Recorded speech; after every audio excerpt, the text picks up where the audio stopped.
13 ऑगस्टला बदलापूर ते आज 22 ऑगस्ट कोल्हापूर ह्या घटना घडलेल्या आहेत बलात्काराच्या. 9 दिवसामध्ये 10 घटना बलात्काराच्या, लैंगिक अत्याचाराच्या, विनयभंगाच्या अशा काही घटना त्या महाराष्ट्रात गेल्या 9 दिवसात 10 घटना घडलेल्या आहेत. बदलापूरचं एक आंदोलन आपल्या डोळ्यासमोर दिसलं. प्रचंड मोठं आंदोलन झालं. रेल्वे रोखली काही लोकांनी. यावर विरोधकांनी देखील आवाज उठवला.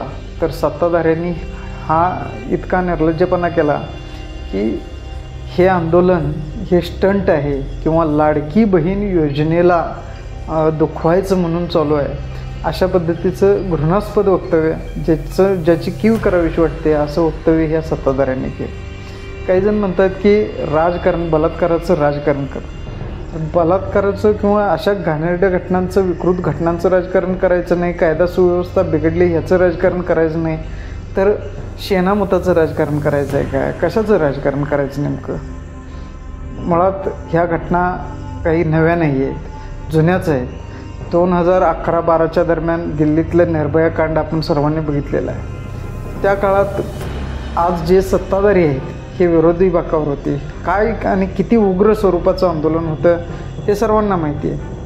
अर्थात जनतेचा रोषसुद्धा होता, पण त्यात हे सहभागी होते असं कधीही त्या काळाच्या तत्कालीन UPA गव्हर्नमेंटनं म्हटलेलं नव्हतं. त्यावेळी तत्कालीन दिल्लीच्या मुख्यमंत्री शीला दीक्षित या महिला होत्या, तरीसुद्धा त्यांना ह्या निर्भया प्रकरणात धक्काबुक्की केली होती पब्लिकने. इतका वाईट जनतेचा रोष होता. आणि पुढं काय झालं तो इतिहास आहे दिल्लीतला.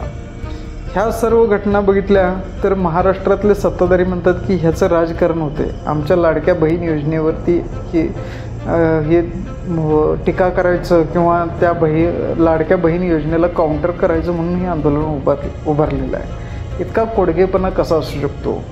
मुळात ज्या बदलापूरच्या घटनेत पोलीस जर 12 तास उशिरानं जर तक्रार दाखल करून घेत असतील, तिथला एक शिंदे गटाचा म्हात्रे नावाचा पदाधिकारी महिला पत्रकार त्याला म्हणत असेल की अगं तू असं काही जणू रिपोर्टिंग करतेस की तुझ्यावरच बलात्कार केला आहे.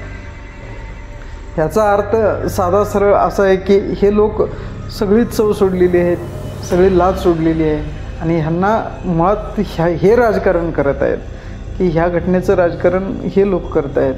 आणि ह्या पलीकडं जाऊन सुद्धा जर विचार करायचा झाला तर हे ज्यावेळी जनता हातात आंदोलन घेते अशा घटनेत, त्यावेळी पोस्कोसारखा ॲक्ट तयार झाला.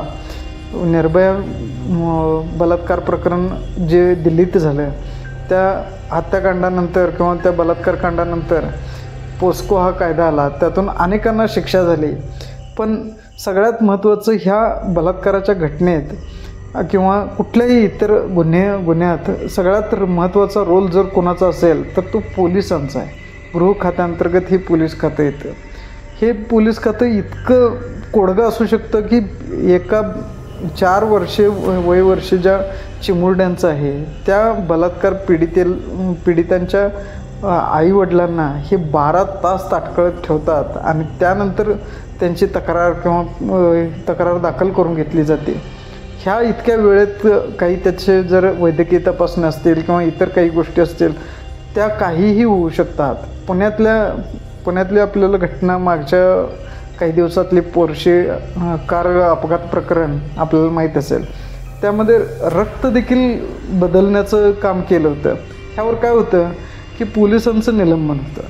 आणि हे पोलीस लोक कुठे आहेत, पोलीस लोक कोणाच्या सेवेत आहेत, पोलीस लोक कोणाच्या सेवेसाठी असतात, मुळात आमच्या सेवेसाठी असतात, पब्लिकच्या सेवेसाठी असतात. पण पोलीस लोक हे ड्रग माफिया लोक आहेत. त्या लोकांना सेवा देण्यात हे व्यस्त आहेत. त्यांना 5 स्टार हॉटेलमध्ये पाठवायची व्यवस्था करतात. त्यांना विविध सुविधा पुरवणं, आराम पुरवणं ह्या पद्धतीचं काम हे पोलीस खातं करत असतं.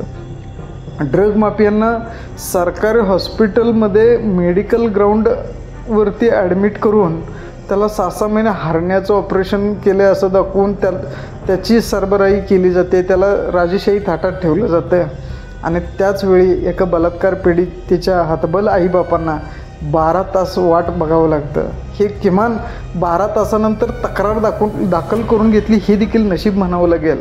कारण इतके नालायक लोक आहेत हे की परस्पर काही भागात त्या बलात्कार पीडितेचे किंवा बलात्कार झालेल्या आणि खून झालेल्या पार्थिवाचे दहनसुद्धा ह्या लोकांनी केलेलं आहे पोलिसांनी.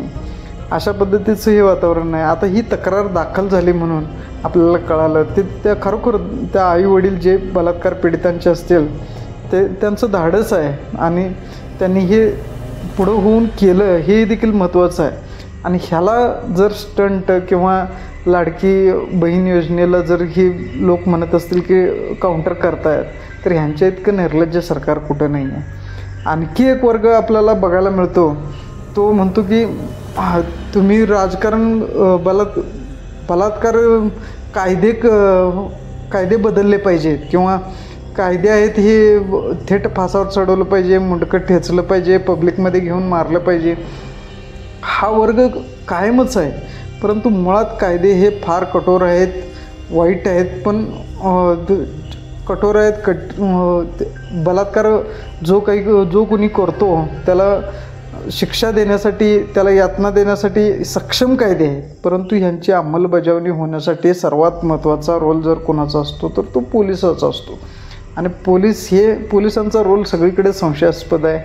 कुठं वैद्यकीय याच्यातले मेडिकलचे सॅम्पल बदलायचे, कुठं बलात्कार पीडितांच्या आईवडिलांना 12 तास ताटकळत ठेवायचे.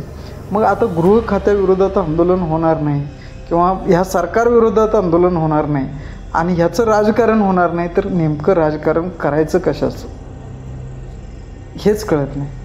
आणि हे गुळगुळीत झालेलं वाक्य की ह्यात राजकारण करू नका, ह्यात हे करू नका. अरे पण कायदा सुव्यवस्थेचा धाक राहिला आहे कुठं? जनतेला किंवा ह्या गुन्हेगारांची देखील भीती मोडलेली आहे.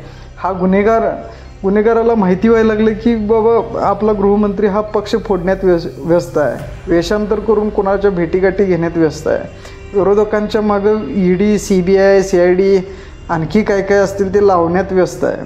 तर मग आपण ह्यात गुन्हे करून घेऊया, त्यात आपलं काय चुकतं आहे? किंवा जर एखाद्या ड्रग माफियाला ह्या अशा पुढं जाऊन जेलमध्ये चांगल्या सुविधा मिळत असतील तर आपल्याला देखील मिळतील अशी एक खात्री त्या गुन्हेगारांच्यात झाली असेल.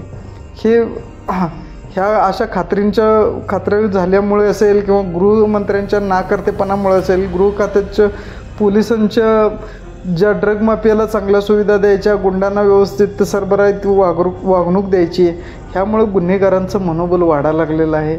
यासाठी सक्षम गृहमंत्री पाहिजे.